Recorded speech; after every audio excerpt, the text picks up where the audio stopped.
അത്തരത്തിലുള്ള ഒരു മാനസികാവസ്ഥയിലേക്ക് ഭാര്യയും ഭർത്താവും ഇടകളെ വരുമ്പോഴേ ഒരു ഹാർമോണിയസ് റിലേഷൻഷിപ്പ് അവർ തമ്മിലുണ്ടാവുള്ളൂ. ഇണക്കമുള്ള ഒരു ബന്ധം ഇണകൾ തമ്മിലുണ്ടാവുകയുള്ളൂ. ഹൈ ഫ്രണ്ട്സ്, പുതിയൊരു വീഡിയോയിലേക്ക് എല്ലാവർക്കും കൃത്യമായ സ്വാഗതം. ദാമ്പത്യ ജീവിതം മനോഹരമാക്കാൻ എന്ന പരമ്പരയുടെ പുതിയൊരു എപ്പിസോഡാണ് ഇന്ന് നമ്മൾ ചർച്ച ചെയ്യുന്നത്. ഈ വീഡിയോ ചെയ്യാൻ കാരണം ഇന്നലെ വാട്സപ്പിൽ വളരെ രസകരമായ ഒരു പോസ്റ്റ് കാണുകയാണ്, ഒരു മെസ്സേജ്. ആ മെസ്സേജ് വളരെയധികം ഒരുപാട് ചിരിച്ചു പോയി. ഭാര്യ ചൂടാകുമ്പോൾ മൗനം പാലിക്കുക, കാരണം ഇടിവെട്ടുമ്പോൾ മെയിൻ സ്വിച്ച് ഓഫാക്കിയാൽ അപകടങ്ങൾ ഒഴിവാക്കണം. ഇതാണ് വാചകം. അപ്പൊ വളരെ രസകരമായ പോസ്റ്റാണ്. ഈ പോസ്റ്റ് ഇട്ട ആള് സ്ത്രീകളെ ഭാര്യയെ കുറ്റം പറയാൻ വേണ്ടിയിട്ടൊരു ഉദ്ദേശമല്ല ഇട്ടിരിക്കുന്നത്. തമാശയാണ്, രസമാണ്. തിരിച്ചു പറയാം, ഭർത്താവ് ചൂടാകുമ്പോൾ ഭാര്യ മൗനം പാലിക്കുക എന്ന് പറയുന്നത് പോലെ തന്നെ ഭാര്യ ചൂടാകുമ്പോൾ ഭർത്താവ് മൗനം പാലിക്കുക എന്ന് പറയാം. അപ്പോൾ ഇതിനകത്ത് വളരെ ഡീപ്പായിട്ടുള്ള ഒരു മീനിങ് ഉണ്ട്. ഞാൻ ആ തമാശ ആസ്വദിച്ചു കുറെ ചിരിച്ചതിന് ശേഷം ആലോചിച്ചപ്പോൾ എനിക്ക് ഒരു വീഡിയോ ചെയ്യണം തോന്നി. കാരണം ഞാൻ ഈ സീരീസിൽ വീഡിയോ ചെയ്തുകൊണ്ടിരിക്കുകയാണ്. എനിക്ക് ഏറ്റവും സ്ട്രൈക്ക് ചെയ്ത കാര്യങ്ങൾ വെച്ചിട്ടാണ് ഞാൻ ഈ ഒരു തീമിലുള്ള വീഡിയോ ചെയ്യല്. കാരണം നമ്മുടെ 44 വർഷത്തോളമുള്ള ദാമ്പത്യ ജീവിതം ഇന്നും വലിയ മുഷിപ്പില്ലാതെ നയിക്കുന്ന, വളരെ സന്തോഷമായിട്ട് നയിക്കുന്ന ഒരു വ്യക്തി എന്നുള്ള ആൾക്ക് എനിക്ക് ഈ കാര്യത്തിൽ കുറേ കാര്യങ്ങൾ പറയാൻ വേണ്ടി എനിക്ക് കഴിയുന്നുണ്ട്. പിന്നെ കൂടെ നമ്മൾ പഠിച്ചിട്ടുള്ള സൈക്കോളജിക്കൽ ഫാക്ട്സ്, എംബിട്ടിന് പഠിച്ചിട്ടുള്ള എഡ്യൂക്കേഷൻ സൈക്കോളജി. അപ്പോൾ സൈക്കോളജി കുട്ടികളെ BEd കോളേജിൽ സൈക്കോളജി കുട്ടികളെ പഠിപ്പിക്കുമ്പോൾ ഒരുപാട് കാര്യങ്ങൾ അപ്പർ ചെയ്യാറുണ്ട്. അപ്പോൾ അവിടെ പ്രത്യേകിച്ച് ഇമോഷണൽ ഇൻ്റലിജൻസിൻ്റെ ഭാഗം വളരെയധികം സ്ട്രൈക്ക് ചെയ്താണ്. കാരണം ഇത് എപ്പോഴും ലൈഫിൽ ആപ്ലിക്കേഷനുള്ള ഒരു തിയറിയാണ് ഡാനിയൽ ഗോൾമാൻ്റെ ഇമോഷണൽ ഇൻ്റലിജൻസ് തിയറി. നമ്മൾ അതിലെനിക്ക് സ്ട്രൈക്ക് ചെയ്തിട്ടുള്ള ഒരു എലമെൻ്റാണ് സ്വന്തത്തെക്കുറിച്ച് ഓരോരുത്തരും അവന് കൃത്യമായൊരു ധാരണ ഉണ്ടാവണമെന്നല്ലേ, സെൽഫ് അവയർനെസ്. വികാരങ്ങൾ, അവരുടെയൊക്കെ വികാരങ്ങളെ കുറിച്ചുള്ള ഒരു ധാരണയും നമുക്ക് ഉണ്ടാവേണ്ടതുണ്ട് എന്നാണ്.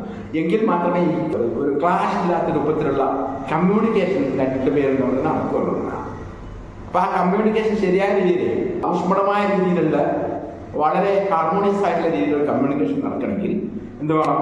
പരസ്പരം അങ്ങോട്ടും ഇങ്ങോട്ടും സ്വന്തം വികാരങ്ങളെക്കുറിച്ചും സ്വന്തം വികാരങ്ങളെക്കുറിച്ചും മറ്റുള്ളവരുടെ മറ്റുള്ള നമ്മുടെ ഇടപെടുന്ന ആളുകളുടെ, നമ്മുടെ ആരോടൊക്കെയാണോ നമ്മൾ ബിഹേവ് ചെയ്യുന്ന അവരുടെയൊക്കെ വികാരങ്ങളെക്കുറിച്ചും നമുക്ക് ധാരണ ഉണ്ടാവണം.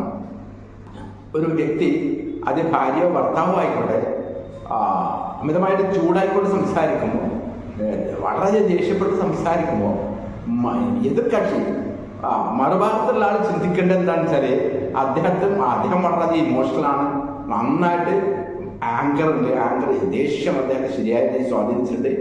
പെട്ടെന്ന് ദേഷ്യത്തെ കൺട്രോൾ ചെയ്യാൻ പറ്റാത്തത് കൊണ്ടായിരിക്കും അദ്ദേഹം അല്ലെങ്കിൽ ഭർത്താവ് അല്ലെങ്കിൽ ഭാര്യ ഇങ്ങനെ എന്നോട് പെരുമാറുന്നത്. അതുകൊണ്ട് ഞാനൊന്ന് ക്ഷമിക്കുന്നതാണ് കുറച്ചുകൂടി നല്ലതെന്ന് ആർക്കുണ്ടാവും? ഈ ഇമോഷണൽ ഇന്റലിജൻസിന്റെ ഈ ഒരു കോമ്പണന്റ് സെൽഫ് അവയർനെസ് ഉള്ള വ്യക്തിക്കുണ്ടാവും.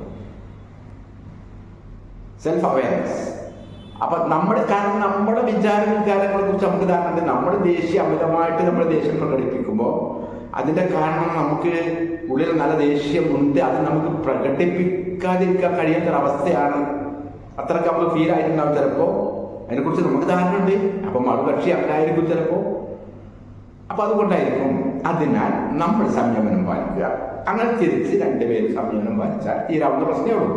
കുറച്ച് കഴിഞ്ഞാൽ കാപം എത്ര ചൂടാവുന്ന ഭാര്യ നമ്മളെ അങ്ങോട്ട് അല്ലാതെ പ്രകോപിതരായി സംസാരിക്കുക, ഇടപഴകുക ചെയ്തില്ലെങ്കിൽ പറയുമ്പോൾ കൂളായിട്ട് വളരെ സ്നേഹത്തോടു കൂടി നമ്മളോട് പെരുമാറും. തിരിച്ചും അങ്ങനെ തന്നെയാണ്, ഭർത്താവും അങ്ങനെ തന്നെയാണ്. അപ്പൊ പരസ്പരം അങ്ങോട്ടും ഇങ്ങോട്ടും അങ്ങനെ തന്നെയാണ്. അതൊക്കെ വളരെ സൈക്കോളജിക്കലായിട്ടുള്ള എലമെന്റുകളാണ്. അപ്പൊ നിത്യജീവിതത്തിൽ എപ്പോഴും അനുഭവപ്പെടുന്ന ഒരു പ്രശ്നമാണ്. അപ്പം അത്തരത്തിലുള്ള ഒരു മാനസികാവസ്ഥയിലേക്ക് ഭാര്യയും ഭർത്താവും ഇടകളെ വരുമ്പോഴേ ഒരു ഹാർമോണിയസ് റിലേഷൻഷിപ്പ് അവർ തമ്മിലുണ്ടാവുള്ളൂ. ഇണക്കമുള്ള ഒരു ബന്ധം ഇണകൾ തമ്മിലുണ്ടാവുകയുള്ളൂ. അപ്പൊ ഇന്ന് ഈ എലമെന്റ് മാത്രമാണ് ഞാൻ ഡിസ്കസ് ചെയ്യാൻ വേണ്ടി ഉദ്ദേശിച്ചത്. ഇതുവരെ ബന്ധപ്പെട്ട കുറേ ധാരണകളുണ്ട്, അത് നമുക്ക് വെക്കാം.